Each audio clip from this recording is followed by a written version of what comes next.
Sorry,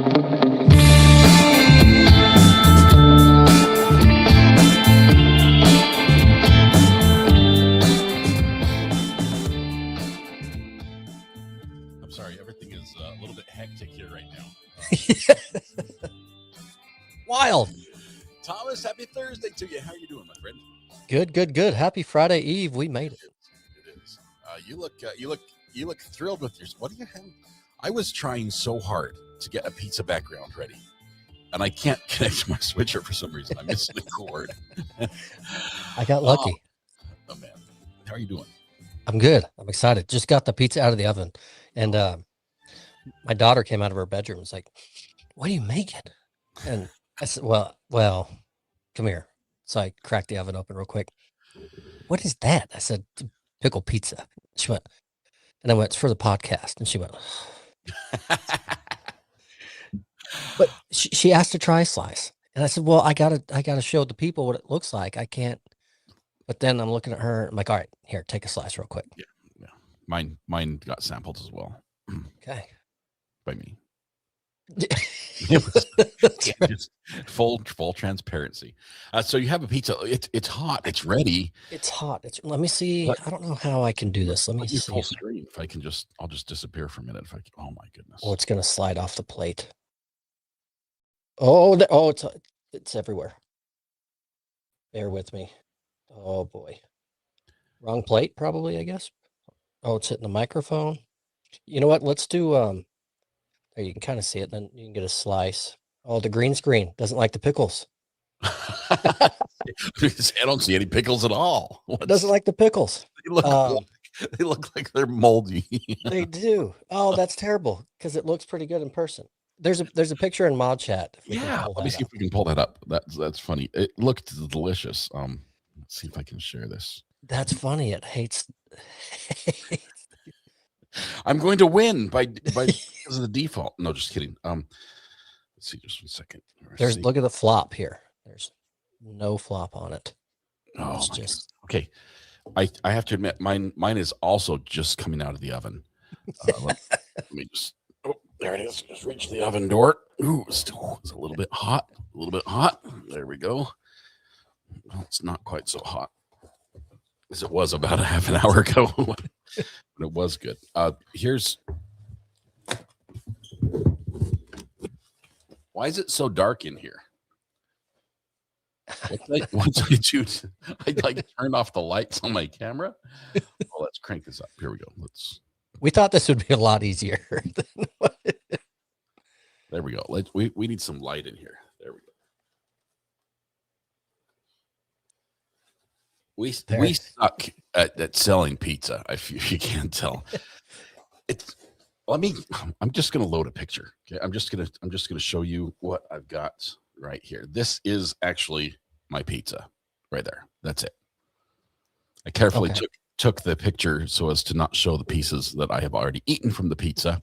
But as you can tell, it has a few extra toppings that are not pickles. Mm-hmm. And I did this because it's like a double blind test for me. Somebody's calling. I think it's a scam. I don't know who it is. I went to a place I'd never tried before. Like I didn't even know they existed until someone told me that they were nearby. I got my wife's new car and I drove there. And as I got out of the car and walked into the parking lot, I looked over and could see the roof of my house because it's that close. It's that close. It's literally my neighbor makes pizza. And I went in and asked for a pickle pizza. And they said, I don't think we can do that. And they showed me on the app, it's impossible to choose that option. And I said, okay, so if I have a sandwich instead, can you add pickles to that? I'm like, oh, sure. I said, so you have pickles? She's like, yeah. I'm like, so what would it take for me to get you to add those pickles onto my pizza? She's like, I don't think I. And finally, the manager came over and he's like, what do you want? And he's like, yeah, sure, just do this. And sure enough, pickles popped up as an option. And here we go. It's have you taken a bite? No, not yet. This person is calling me back. Hold on, please. I don't know. Hello? Hello? Is this Brother McIntyre? Hang on 1 second. Hang on. I don't know what this is, but just one second. Oh, this might be real. This might be real call. So while he's on the phone, I'll give a quick rundown. Mine is a dough that I proofed, started last night.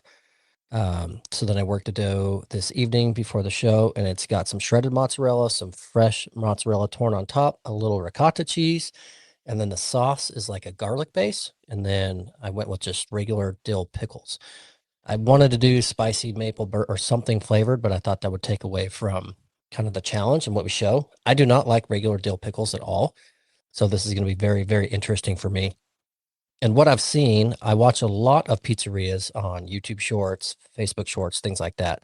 They'll do quick clips of what they're doing in a specialty pizza they're making. And I see them make a white-based pizza with just plain dill pickle slices on it. So I figured I'd try that instead of adding bacon or something else, and would kind of steal the show and kind of disguise the pickle. And I also noticed they use the very slim deli pickles in all their pizzas, whereas all I found today were like more of a pickle chip, so it's a bit thicker and whatnot. But I did pull pickles out of the jar and drain those and kind of try to dry them out a little bit before I put them on the pizza, so it wouldn't just totally drown the pizza in a whole bunch of juice and make a big mess. So that's the rundown on my pizza. Sorry. Oh, perfect.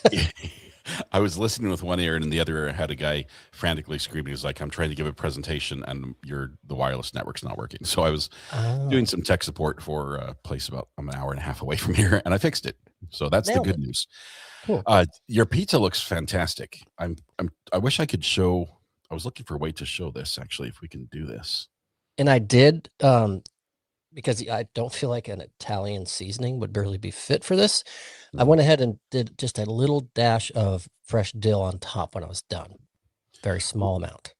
I will say yours has more rigidity than mine, but I think it might have to do with the amount of toppings on the top. I'm a little bit softer than that, but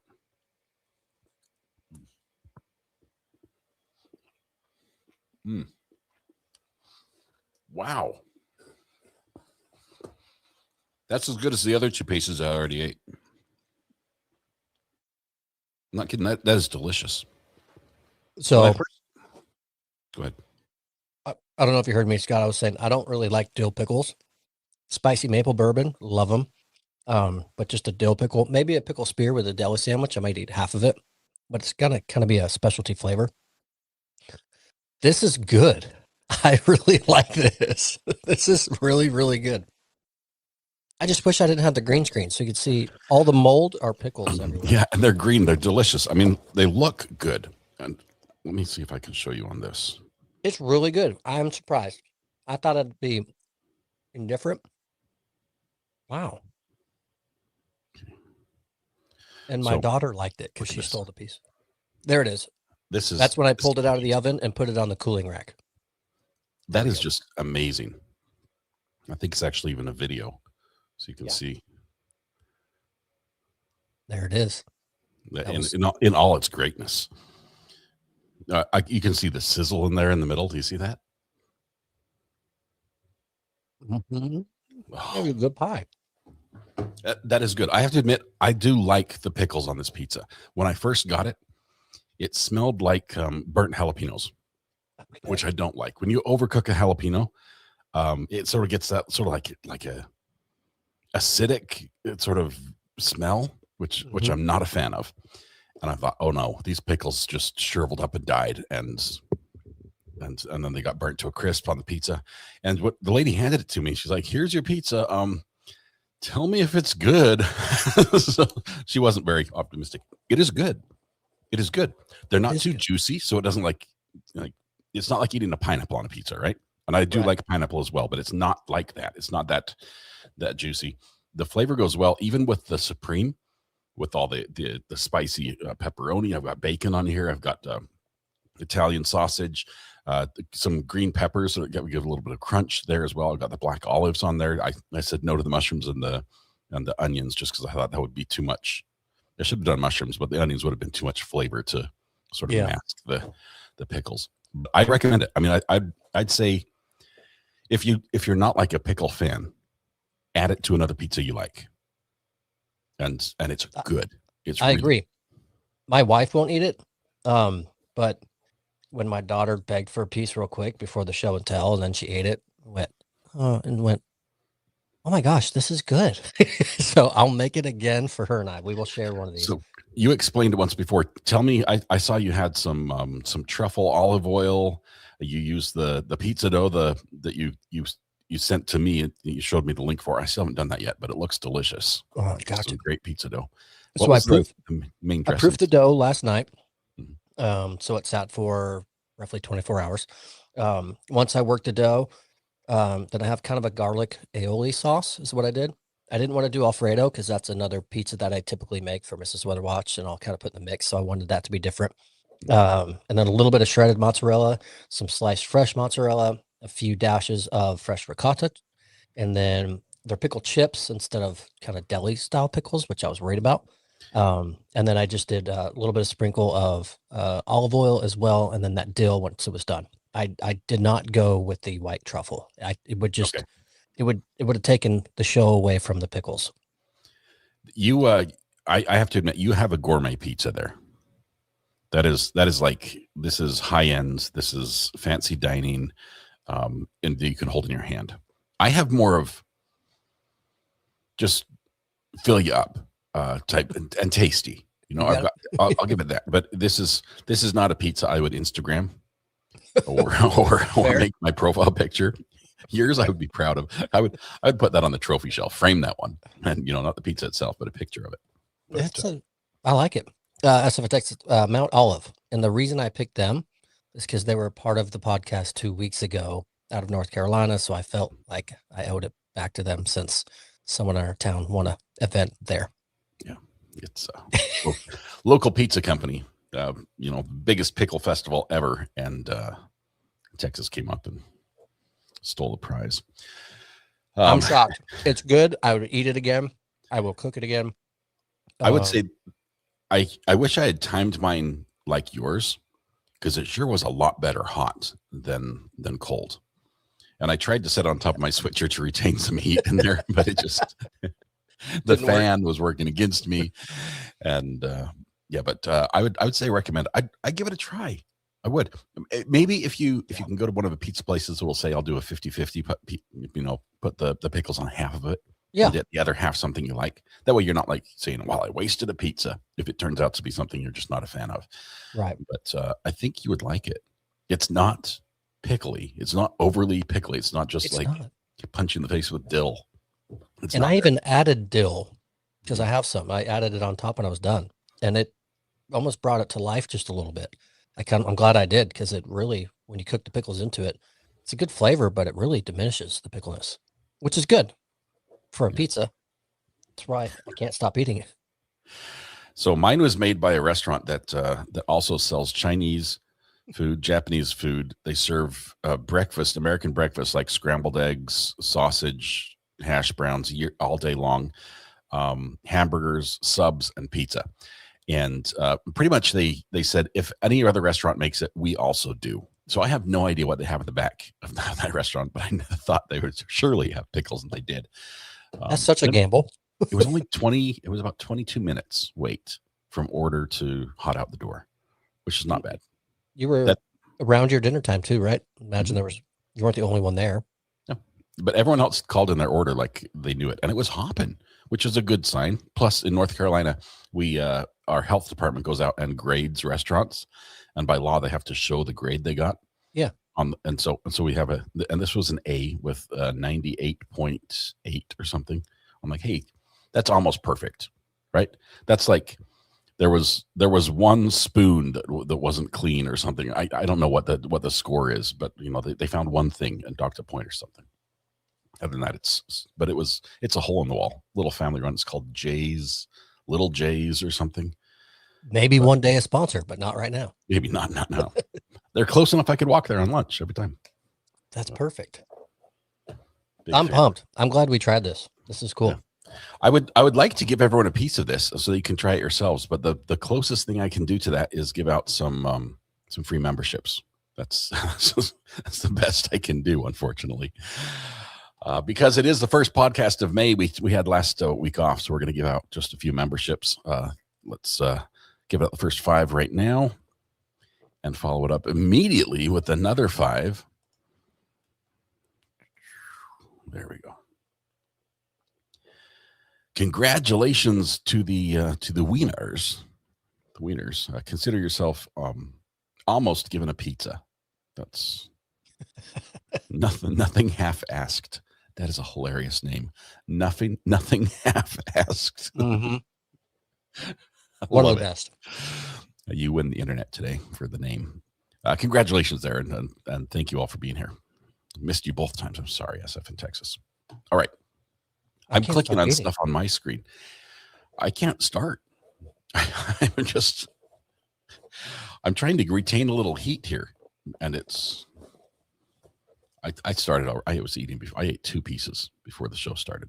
That's why I'm trying to catch up. The first one, just because I thought I need to try it while it's hot, so give it a fair shake. And the second one was like, that was so good. Need to try one more. And this is wild. This show is responsible for so many new things to try and eat.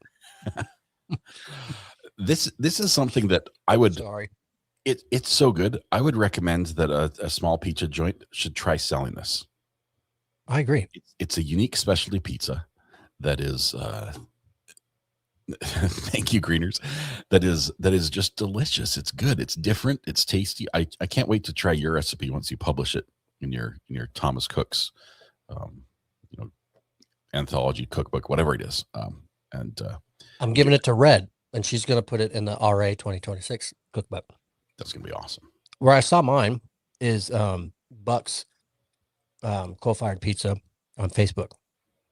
They're a newer shop based in Florida, and he grew because he's a self-taught pizza maker, and he was tagging Dave Portnoy.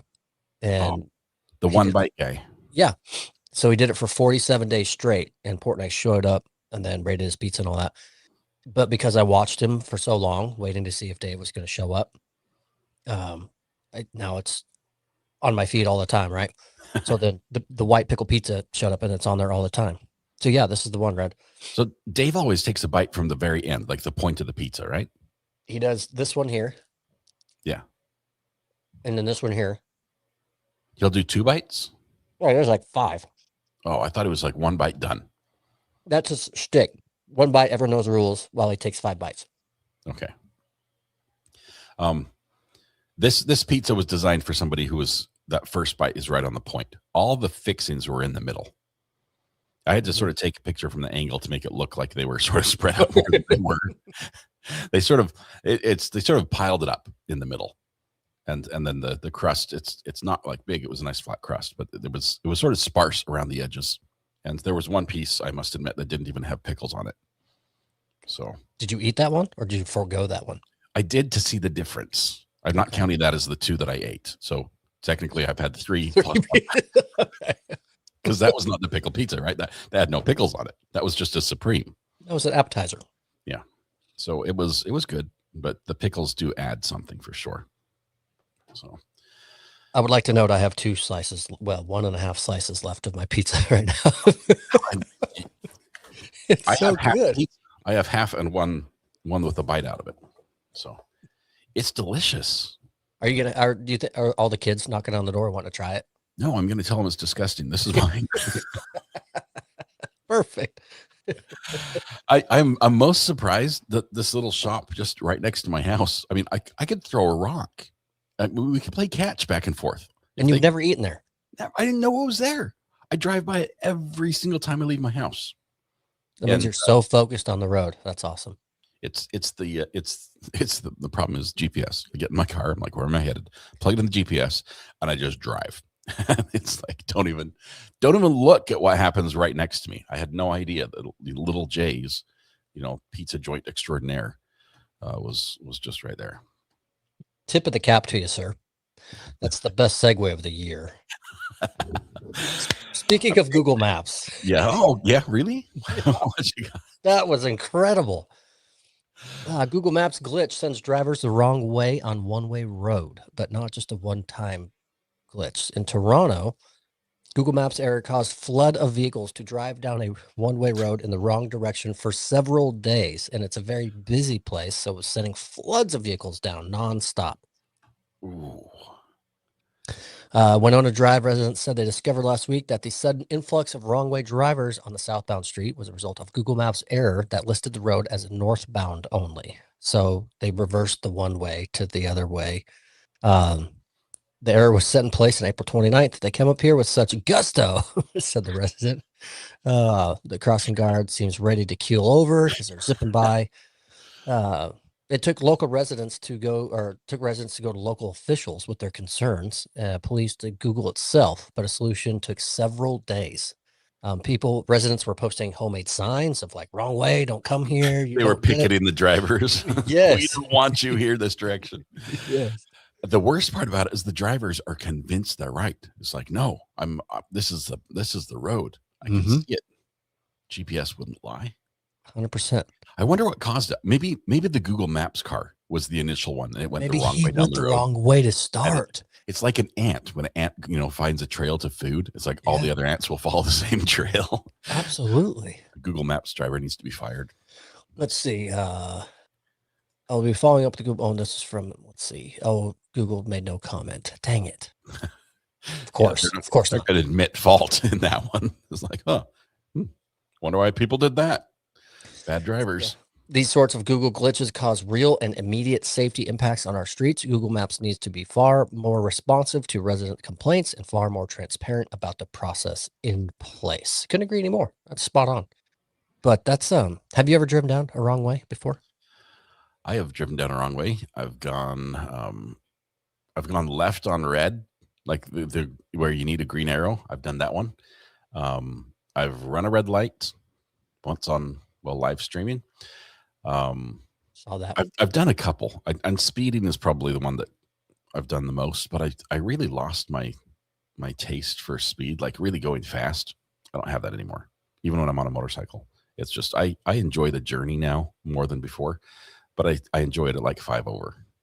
That's tops, just a nice cruising speed. That's so spot on, and that's how we are here. Because if we're running a little bit late for something, Mrs. the Weather Watcher go, okay, I'm driving. And I go, why? Because I go the speed limit or so. Yep. I'm not going to sit here and wait for you to get there. I'm like, we're going 4 miles. We cannot make up any more than about 8 seconds if we speed very fast. I used to, but now I don't. Speaking of waiting, there was a flight that had to wait for an hour to take off for a reason that nobody would have guessed, but everyone should have expected. And that is, with as technology is getting to where it is, this day would come. And it's funny that you put this story in here because I actually saw it from the other side. I saw it from the owner's Twitter side. Really? Because I saw this story and he put a post on there and he says, hey guys, guess what? I just made a whole airline change their policy on robots on the plane because he flew with his robot on the plane. He bought a ticket for his robot and put it on the plane to fly, and it like walked on and everything, and it had an aisle seat. He didn't tell the story quite the way the news did. The news dug into some details where he actually, was sort of in trouble for what he did because he had batteries that were too big to go on the flight, and they had to decommission the robot right there, take the batteries out, rip it out, kill it basically on the flight and fly it dead to the destination where he had to order more batteries, which he had delivered overnight air. So go figure that. I'm just saying. I'm not saying he did fly them overnight and the batteries came just fine on that plane. I'm not sure that plane about this one. But, battery safe plane. But yeah, a robot on the plane. This was for Southwest Airlines. He says that they've actually they updated their employee manual as well to let people know what to do when someone tries to bring a robot on the plane, because they just hadn't figured that was going to happen. But 4 foot tall, 70-pound robot named Bebop Bebop. I think he's a dancer, I think so too. Yeah. but it's a very agile robot. Apparently, it can sit down in the airplane seat without problem. It had an aisle seat, but that was against a policy. What was the policy reason? Large carry-on items can't be in the aisle seats. And apparently, even though this one walked on in of its own volition, it was still considered a carry-on, especially once you take the batteries out and it can't move by itself anymore.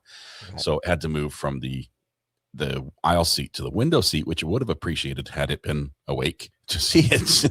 But that also didn't happen. So as soon as we can get the lithium batteries under that, what's the magical number? Is it like 10,000 milliamps or something? I forget what it is, but it's 10 or 20,000. It's one battery pack. One big battery pack is like the largest one you can take. As soon as the battery for robots get smaller, then we'll. Bebop's lithium battery was found to be larger than the max allowed by South Australia's policy. The plane wasn't able to depart until the battery was removed. It's actually pretty neat. If any of you guys are curious to follow up with this later or check it out, because they show them dancing in the terminal by baggage claim, walking down the gateway to board the plane. ABC 7 Bay Area on YouTube, and Meet Bebop. It'll pull right up and you can watch all the footage they've got from him, his whole journey. It's pretty cool. He does look a lot like all the dancing robots you see on TikTok and Twitter that just freak out and just spaz out and it's stuff. Basically have a seizure when the programming goes wrong and they're trying to balance and they have to be tackled and subdued and turn the power off before they hurt themselves or someone else. Yes. But the technology is coming along. An hour and 2 minutes they had to wait thanks to a robot. Which, I mean, it's a long flight. He went all the way to San Diego, like California. So it's I bet the robot would have enjoyed looking out the window. From Oakland. Oh, from Oakland? Yes. I thought for some reason it was in Florida. No. Why didn't he just get in the car and drive? Yeah, exactly. No, it's a short flight. I guess traffic would have been. Yeah, traffic would have been bad. But you can see the ocean and everything as you're driving down, right? But you can also see it from the plane from Oakland to San Diego. They're flying down the coast the whole way. It's much easier to see from the sky. Yeah, bird's eye view. Oh, what a time to be alive. Who would have thought you'd be on a plane and be delayed for an hour because someone's got a robot sitting next to him? That doesn't, policy doesn't allow for his equipment to be there. I bet a few of the passengers did not think, wow, I'm making the news. They were more like, wow, I'm missing my flight. Yeah, I've got a layover. I only have 30 minutes to run to my next terminal. Whatever it is, could be worse. Not happy. They could have booked on Spirit Airlines, and which is no more this week. Which is no more. Last week they went away. But I actually had a lady 3 houses down. Her and her family had a whole trip booked, and it was per Spirit, and she found out like the announcement came 6 hours prior to her departure. Oh no! Yeah. But luckily, they're going on a big trip, so they had a travel agent, and they were able to make a whole bunch of changes real fast and get them going. But do you know Spirit was in business for like 47 years? That's a long time for any business. But I didn't know that they had that long history. But I did see there was a guy who, I think he went viral on social media. I'm not sure if he did like TikTok or whatever.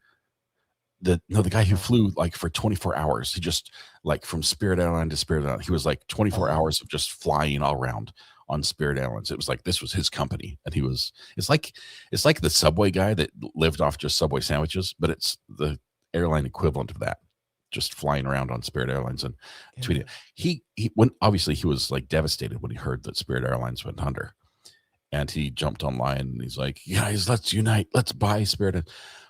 Well, apparently, a lot of people thought that was a good idea. Oh, no. And he got millions and millions. I think it's like 30 some odd millions in pledges of people saying, let's make this the people's airline. Let's do to Spirit Airlines what we did to GameStop when the Wall Street tried to drive them underground. Yeah. It would be, I don't think it's going to go anywhere because 32 million is not an airline company going to buy. Not enough. No, nowhere near enough. Couple planes, maybe a hangar. That's right. But the idea is there, and it's everyone's like, yes, we'd like you to be the CEO, which I know would be an interesting experiment to watch. It would be wild. It's the ultra low cost carrier originally founded as a trucking company in 64, but then recognized as an airline in 92. So as an airline, 34 years. Do they still have the trucking side? I don't know. I imagine see the Spirit Airlines of trucking, I think of as DHL. I'm sorry, DHL. You never can sponsor this show, but I have never had a package arrive from DHL that is in good condition. Never, or within the window they say it will be there. A week or two at least late. It might not be their fault because every time we use them, it's usually from a foreign country, right? Where we're importing. And so there was probably 1, 2, 3 other companies in other countries that were handling it before it actually got to DHL. Right. But that last mile is the one that gives the impression. And it's, if I wanted you to open the package for you, I would have included that on the note. And instead, I get like a box and a half of what I ordered. And you're here 2 weeks late and we missed it. Doesn't need it anyway. But or it's oftentimes wrapped in a plastic bag and just taped up. And maybe that was customs, right? Let's give customs. Oh, true. Because they make a mess with things as well. But usually when they cause a big problem, they also charge you for it and say, we're not going to release it until you pay extra money, though you already paid for door-to-door delivery with customs fees included. So I won't get the right box. DHL keeps giving up trying to find my house and hands it off to FedEx. We know they can get it there. Yeah, so frustrating. Before we hop into the next story, bumping back with the robot, and we talk about technology. We've talked about this company a lot, the Waymo autonomous vehicles. Mm-hmm. We've had stories where like 100 of them in a parking lot just started beeping their horns and driving in a circle, and they all got stuck. We've talked. Yeah, your turn. We're talking about the illegal U-turn. The cops pulled over, but they can't ticket because there's not a driver. Well, the company is now recalled 3,800 of them because, thank the Lord, one without a passenger. This is down near Judge Boyd's area, actually, in San Antonio. Just went ahead and drove straight into floodwaters. It didn't follow its hazardous system or anything, and then got swept away down the road. So thankfully, no one was in the vehicle. But it's out in the bay. It's in the Gulf. Yeah, who knows? So it's being 3,800 of them are being recalled because of the software glitch. It's funny, if you're a company, you have vehicles out there that you own, no one else is buying, and no one drives them. You issue a recall. Just go get your vehicles. They're yours. Well, the good news about these ones, they can just come back. They can just come home, get fixed, and go back out. Right back on the road and see if the glitch is fixed. And do you think they test each other again? Yeah. They do, but it's out like in the middle of desert on roads that no other people are on, right? Here's a mini flood water. Let's see if it stops. Oh, it did. Okay, good to go. Yeah, send it out now in the real world. Crazy. Let's get some passengers in here. No, that was crazy. You put a story in here that is crazy as well, and it's an animal story. We like animal stories, and this one, especially an animal that accomplishes great things. This one floored me for a couple of reasons. We're all familiar with Roadrunner, right? Like the Roadrunner. I'm talking the cartoon. Mimi, that one. Yes, you did a lot better than me. You'd have to show me up so closely after I went my meep. Okay. But we were familiar with Roadrunner, and his arch nemesis is Coyote. Yeah, but what's Coyote's first name? Wiley. Wiley means what? Wild. I don't know. I have no idea. I thought it meant like sort of like creatively adventurous and things like that. Red Pen, help me out here. What does Wiley mean? She's already starting. Wile E Coyote, but what is a Wiley Coyote? Oh, yeah. Help me out here. Oh, OG Wendy says means sneaky. I mean sneaky. Cass says smart. Mm-hmm. And so the coyotes, which for anyone who knows who I mean, you're aware, ranchers and coyotes are usually on opposite sides of the survival spectrum because they cause all sorts of problems with cattle and calves and everything else. But the coyotes are actually fairly smart. And if you're trying to compete against them for, last man standing. I don't know how to say this without being politically correct. Right. They're tough to get. They're Yes. tough. They're very elusive. Mhm. They're very alert to their surroundings and things like that. Anyway, all of their senses are impeccable. Of all the places you would expect a coyote to show up, Alcatraz Island was not one. Didn't have that on the list. Not native to Alcatraz Island. Alcatraz Island is actually a bird sanctuary, and wildlife biologists do monitor the birds out there. And so they were surprised to see that a coyote made not on a boat, made the swim, the 2-mile swim. This is the same swim that humans can't make because of A, sharks, and B, cold water and currents too. And currents. Yeah. And it did. It swam out to the island, and what they saw when they first got pictures of it, it was like it was exhausted. It was a long swim. Doggy paddling for 2 miles is try for 10 minutes. Yeah. But it probably ate a few birds and sort of got rejuvenated. Maybe in a fish or two. Could have, or an inmate that was still hiding away to slip away in the dark of night sometime. I don't know. It was well fed. They were concerned because it would basically be like having a fox in the hen house, right? As you've got a bird island. So they were going to catch it and repatriate it. They can't find it. It has not shown up on any cameras or anything. It might have just swam back. That's a possibility. Mm-hmm. But if it's anything like its namesake, Wile E. Coyote, I bet he's still out there just fat and happy with a mouthful of feathers every single lunchtime as he's just living high on the hog. He doesn't have to go anywhere because the birds are just everywhere out there. Prevalent. It makes me think of Sean Connery and Nicolas Cage sneaking around the island, remaining to be undetected. You know what movie that's from? No. Oh, it's an incredible movie. I want to see, before I say it, if anyone in chat knows what I'm referring to. Alcatraz Island, Sean Connery, Nicolas Cage. Probably 20-year-old plus movie. Not Con Air, although a good movie. I like that one. Con Air. Not Airplane. 80s, boom. Escape from, what is it? The Rock? Mm-hmm. So Sean Connery plays a British spy agent that gets captured by U.S. authorities. He gets put on Alcatraz way back when. He's the only known human to break out of Alcatraz and make it to the mainland and escape before they finally catch him again. Well, then some U.S. military have an agenda and whatever, and they turn on their own country and they hijack Alcatraz. That's now been no longer active prison, right? It's just tourist site. And they plant some rockets on it with VX poison gas, and they're threatening a ransom for their fallen brothers and sisters to be paid. Otherwise, they're going to launch it back into San Fran. So the U.S. government takes Sean Connery now out of prison, says, you're the only one that can help us get on that island and infiltrate and take them down.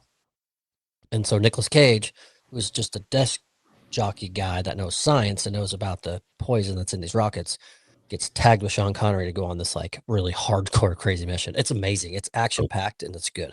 They're like the odd couple as far as the 100%.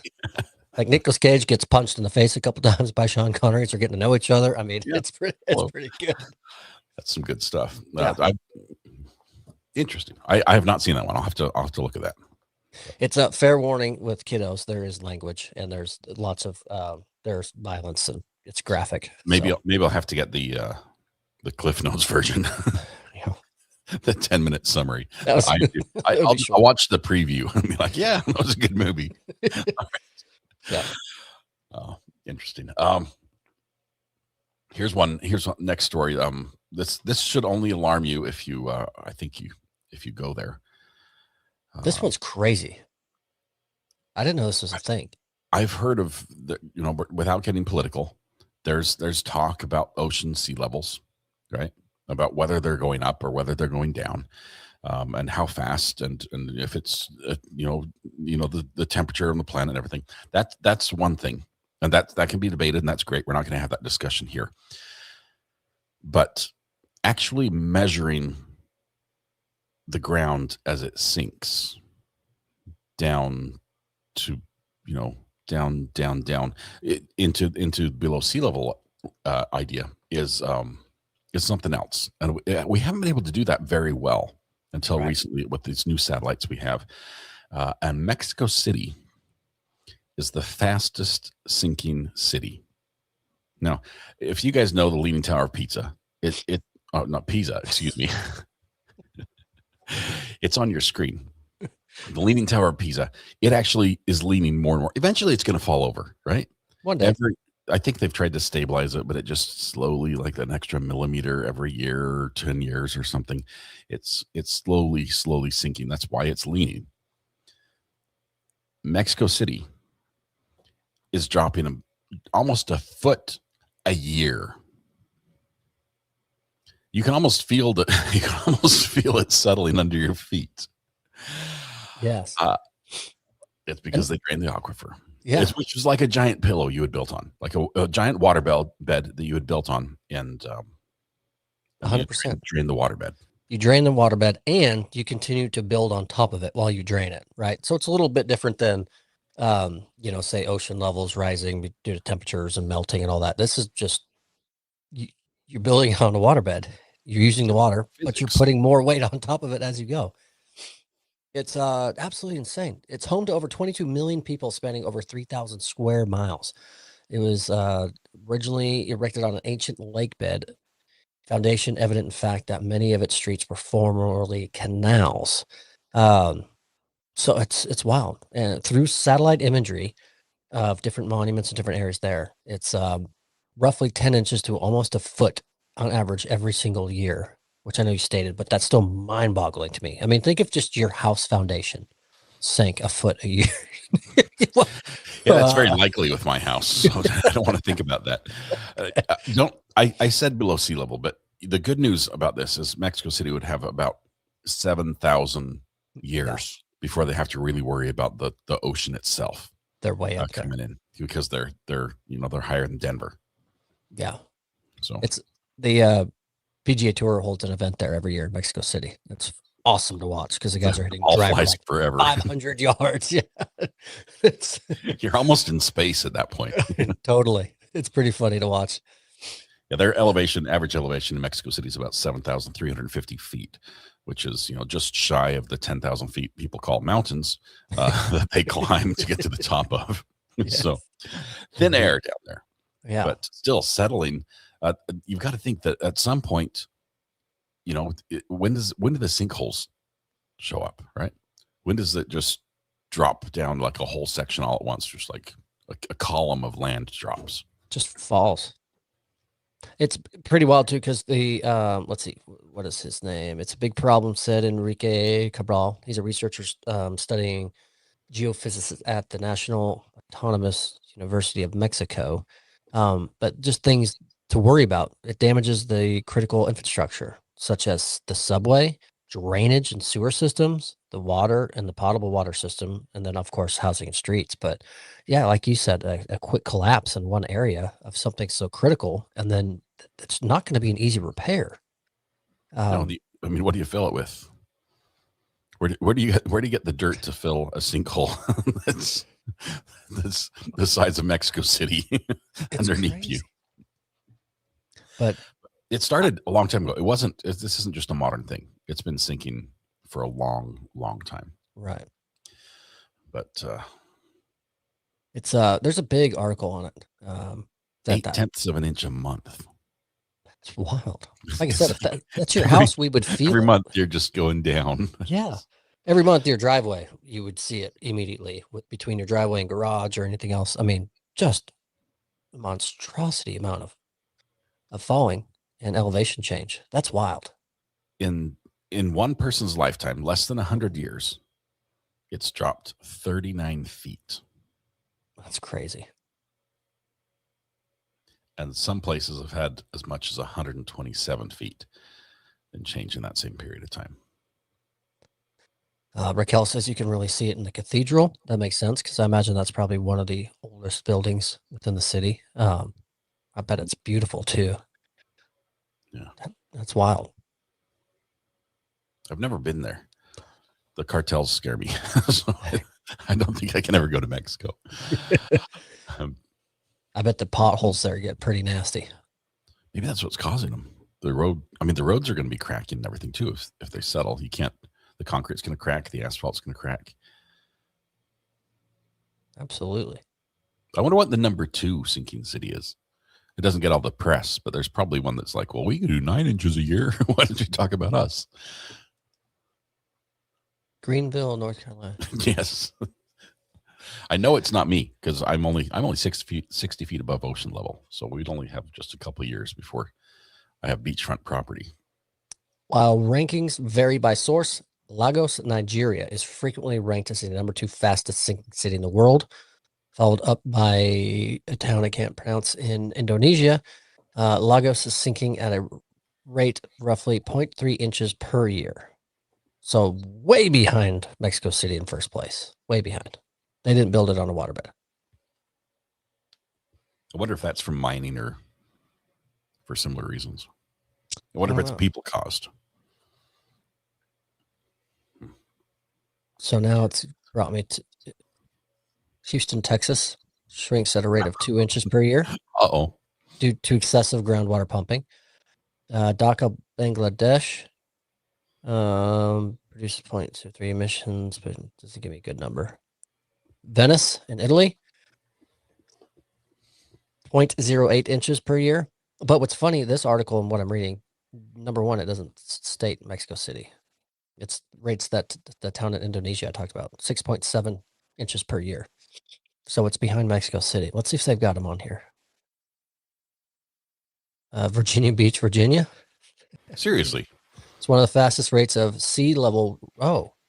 Beach sea level rising on the East Coast. So that's kind of a reverse factor. And we see that all the way down to North Carolina, where we have houses. Every time there's a hurricane, we lose a couple houses. They just tumble into the ocean. And, everyone's hoping that the ocean will recede or something. I don't know. Right. It's like you built on the beach. And that's different. That's the ocean coming up to you. That's not you sinking down into the ocean, right? The worst part, and we North Carolinians only have ourselves to blame. The Outer Banks, it wasn't there 300 years ago. That sandbar, it didn't exist. It's a recent addition to the Earth, which means what the Earth can give, it can take away in probably about the same amount of time. And 300 years is a long time for sand to be sitting next to a big pile of water. So the ocean's reclaiming the sand, and we're losing all the houses. Makes sense. Bangkok, Thailand is 1 centimeter a year. New Orleans. So this article is a mix. It's not a true sinking town like for what's happening in Mexico City. It's talking about when sea levels rise and what happens. Egypt's on there. Miami, Florida. Yeah, so it's a lot of sea level rising stuff versus sinking cities that were built on aquifers and things like that. But yeah. That's a lot. I mean, I know there's a lot of adjustment, right? We talk about like the Eiffel Tower and stuff, like it shrinks and contracts throughout the day and sunlight and heating and nighttime. And so I know things move and fluctuate and all that, but I didn't ever think about something like that drastic, nearly a foot a year. That's wild to me. You mentioned the Eiffel Tower. I think there's a stat that's really interesting, if I can find it, about that one. Like how much it grows in a day or whatever. Well, it is a growing stat, but just 1 second. I need to go make another pizza. I know. That's good. Okay. Let's see. Its height fluctuates. It grows up to 6 inches, 15 centimeters in the summer due to thermal expansion. And it shrinks back in the winter. I thought there was something about maybe it's a bridge. There's a bridge somewhere they just repaint constantly. I don't want to know what bridge it is. Because I'll never get on it. It's probably out in California. But they start at one, they paint it every year. They go like the whole bridge. They're just always painting the bridge from one end to the other. But imagine how much weight they add to the bridge in paint every year. The Golden Gate Bridge can expand or contract by up to 15 feet due to temperature changes, causing it to grow or shrink. These thermal expansion and contraction movements are natural phenomenon for massive steel structures, not a permanent change in the bridge's size, but rather temporary reaction to the weather. 15 feet. Cold front comes in and suddenly the bridge doesn't reach the end anymore. Got a bunny hop over. You can't just shrink 15 feet and be like, oh, I think I can clear the gap. Team, bring out the ramps in the morning. It's going to be cold. We need to make sure the cars can make it over. Yeah. You'd need a really fast car to do that. Have you seen the some of the footage back from the massive earthquakes, like in the 80s and 90s in LA County? Yeah. Some of the bridges are just extremely flexible. Obviously, some gave away, but some didn't. They just held their structure but waved, and they're just all steel and concrete. It's unbelievable the engineering behind that stuff that allows for that amount of fluctuation and something that's so rigid. Yeah. That's you missed my fast car lead-in though. I did. It was perfect. That was perfect. Speaking of fast cars. Oh, yeah. What's on your mind? That was so good. You know what? It's a shame on me because I actually saw the headline for this and then I didn't read it. I just said, oh, that'll be a cool story. I can put my pizza down. No. I'll read it so I can learn together with everyone else in the show. The headline, which I love, is Museum's Knight Rider replica car got a speeding ticket, but it hasn't been anywhere out of the museum in years. So I kind of figured what had happened. Someone else has one. But anyways, it's a mystery on the street, New York City. What traffic law violator with unpaid fines is driving a black Pontiac Trans Am that looks like the car with the talking computer from the 80s TV series Knight Rider. Even has the same license plate, which that's crazy to me. Somehow that plate expired and then they brought it out. So officials at an Illinois museum are among the people who would like to know. The museum near Chicago, which has a replica of the show's Trans Am that hasn't moved from its exhibit in years, received a $50 traffic ticket from New York, alleging its car was doing 36 miles per hour in a 25 zone. Brooklyn on April 22nd. 22nd. The ticket came complete with traffic camera photos showing the black Trans Am with California license plate Knight, same plate as the car in the show, and the novelty one for the museum's unregistered car. The license plate is also connected to 5 other unpaid traffic violations in New York City since late 2024. Wow. Same plate's kind of wild to me. Theirs must be long gone and just filed under vintage. And so that plate became available yet again. And so they scooped it up. But let's see. Somebody's cracked the code. Mm-hmm. They have a car that looks like Knight Rider. And they get away with all the tickets because the other guy gets the letter. Because they're the Knight Rider. So let's see. It's really amusing. They said we want to find out who Knight Rider guy is because birds of a feather. We just want to know who is in the form of the museum.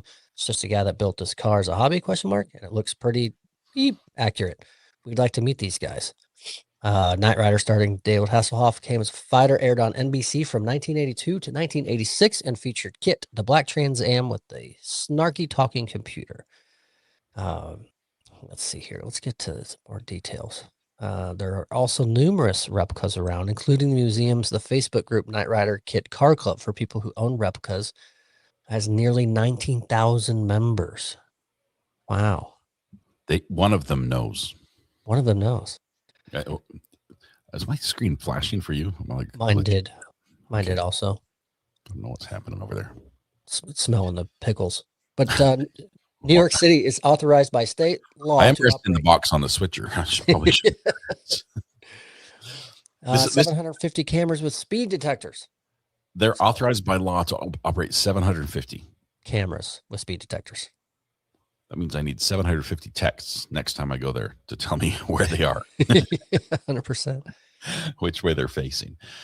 But no, that's fascinating. That you'd figure there are a lot of cars out there that they could have assigned the ticket to, but to trace them all the way back to the museum across the country, be like, it was you.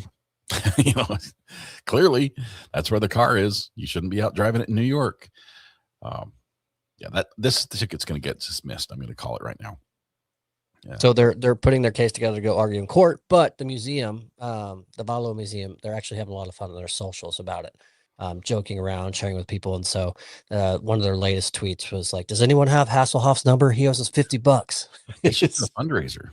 Like, help us pay our season tickets. Our People- cars escaping, getting tickets around the country, help us pay our tickets. Yeah. Yeah. Pretty wild. Speaking of which, Time to get a replica. yep.